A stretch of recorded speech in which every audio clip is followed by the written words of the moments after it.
साहब श्री हृदयानंद की धरती सिवान से आपका स्वागत।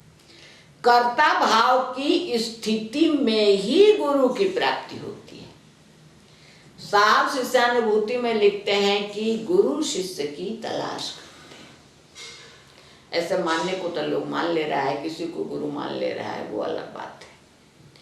लेकिन सही अर्थों में गुरु वर्ण हो जाए, सही में गुरु अपना शिष्य स्वीकार कर लें, ये जो क्रिया है, प्रक्रिया है, इसके लिए हमारा आपका मन यदि ऐसा हो जाए कि ये कौन कर रहा है, इस पर यदि सोचना शुरू करते हैं, जानने की इच्छा हो जाए, तो गुरु हमको आपको ढूंढ लेंगे, ढूंढ लेते हैं। इसी के बारे में साहब ने कहा कि गुरु शिष्य की तलाश करते हैं। ऐसी बात नहीं है कि हमारे आपके मन में ऐसा जब आता है, गुरु मिलते हैं, तो हमारा आपका कर्ता भाव समाप्त हो जाता है, या हम आप ये जानने लगते हैं, ये सोचने मानने लगते हैं कि मैं थोड़ी ही ना कर रहा हूँ, कर तो कोई और रहा है। ये बहुत कठिन स्थिति है। गुरु मानते हैं, उस समय हमारा आपका कर्ता भाव रहता है। बिना कर्ता भाव के कोई किसी को गुरु स्वीकार नहीं कर सकता है, शिष्य नहीं बन सकता है। उस समय कर्ता भाव रहता है।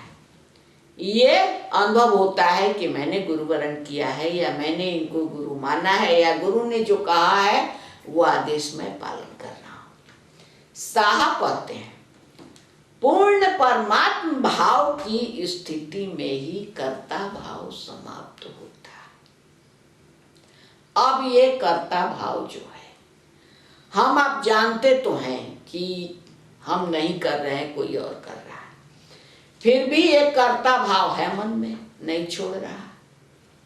ये समाप्त कब होगा, ये खत्म कब होगा कि मैं नहीं कर रहा हूं, कोई और कर रहा है।